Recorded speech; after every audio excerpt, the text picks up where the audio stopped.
The next सब heading है assumptions of the law of demand. What are the assumptions of the law of demand? तो assumptions मुराद हम assume कर लेते हैं। ये law of demand तब वैलिड होगा, ये law तब applicable होगा जब आपके ये सारे assumptions जो है आपका constant हो, चेंज नहीं होना चाहिए। जिस तरह से हमने वहाँ पे मीनिंग में कहा अदर फैक्टर्स रिमेनिंग कांस्टेंट और मे बी अनचेंज, तो कुछ फैक्टर्स हैं, खाली प्राइस के अलावा बहुत सारे फैक्टर्स था। यहाँ पे लॉ ऑफ डिमांड हमने कहा अदर थिंग्स रिमेनिंग कांस्टेंट और may be constant, other things से मुराद प्राइस के अलावा जितने भी डिटर्मिनेंट्स है वो सारा डिटर्मिनेंट्स जो है चेंज नहीं होना चाहिए, कांस्टेंट रहना चाहिए। Suppose taste and preference of the consumer remain constant, क्योंकि खुद टेस्ट और प्रेफरेंस जो है आपकी डिमांड को चेंज करता है, इसलिए टेस्ट ऑफ द कंज्यूमर और may be preference of the consumer वो क्या होना चाहिए, कांस्टेंट होना है, चेंज नहीं होना चाहिए। खाली डिमांड चेंज हुआ किसकी वजह से, खाली प्राइस ऑफ द कमोडिटी की वजह से।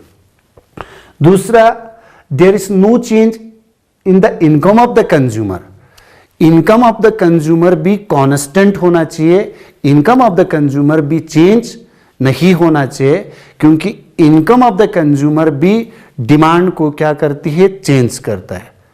प्राइस के अलावा भी जो डिटर्मिनेंट है वो उनमें से एक इनकम ऑफ द कंज्यूमर भी है, तो इनकम ऑफ द कंज्यूमर भी आपका क्या होना चाहिए, कांस्टेंट होना चाहिए। No change in price of related goods, आपकी जो रिलेटेड गुड्स या प्राइस ऑफ अदर गुड्स हमने कहा, उसमें आपने एक सब्स्टिट्यूट गुड्स कहा, एक कंप्लीमेंट्री गुड्स कहा, आपकी प्राइस ऑफ अदर गुड्स भी जो है अनचेंज होना चाहिए, वो भी चेंज नहीं होना चाहिए। ये लॉ तब एप्लीकेबल है अगर ये सारी चीजें जो है अगर आपका कांस्टेंट होगा। नेक्स्ट कहा consumer do not expect any change, consumer को ये एक्सपेक्ट ना हो कि आने वाले दिनों में फ्यूचर में कोई प्राइस चेंज हो। इसका मतलब फ्यूचर में प्राइस क्या होना चाहिए, कांस्टेंट होना चाहिए। अगर ये एक्सपेक्ट होगा कि फ्यूचर में प्राइस चेंज हो जाएगा, तो एक्सपेक्टेशन जो खुद जो है वो एक डिटर्मिनेंट है किसका, डिमांड का, तो आपका प्राइस जो है कांस्टेंट होना चाहिए। प्राइस ऑफ रिलेटेड गुड्स, खुद प्राइस ऑफ द कमोडिटी नहीं, लेकिन प्राइस ऑफ रिलेटेड गुड्स जो होना चाहिए वो कांस्टेंट होना चाहिए। नो चेंज इन पॉपुलेशन, आबादी पॉपुलेशन भी जो है वो चेंज नहीं होना चाहिए। अब उसमें बहुत सारे क्वेश्चन करेंगे, भाई पॉपुलेशन कैसा कांस्टेंट होगा, ये आपका डिमांड की अजम्पशन है, हम इसको अज्यूम कर रहे हैं। नेक्स्ट वन है government policy remains unchanged, government policy जो है अब उसमें टैक्सेशन होगा, तो टैक्स अगर इंक्रीज हो जाएगा रेट ऑफ टैक्स, तो यकीनी बात है आपका प्राइस चेंज हो मतलब इंक्रीज होगा। तो गवर्नमेंट पॉलिसी भी क्या होना चाहिए, वो अनचेंज होना चाहिए, वो चेंज नहीं होना चाहिए। तो लॉ ऑफ डिमांड अगर ये सारी अजम्पशंस अगर कांस्टेंट होगा, तब आपका लॉ जो है वो एप्लीकेबल है, लॉ जो है वैलिड, तब लॉ जो है काम करता है। सारे डिटर्मिनेंट्स प्राइस के अलावा जो भी चीजें हैं, जितने भी डिटर्मिनेंट्स है वो क्या होना चाहिए, कांस्टेंट होना चाहिए।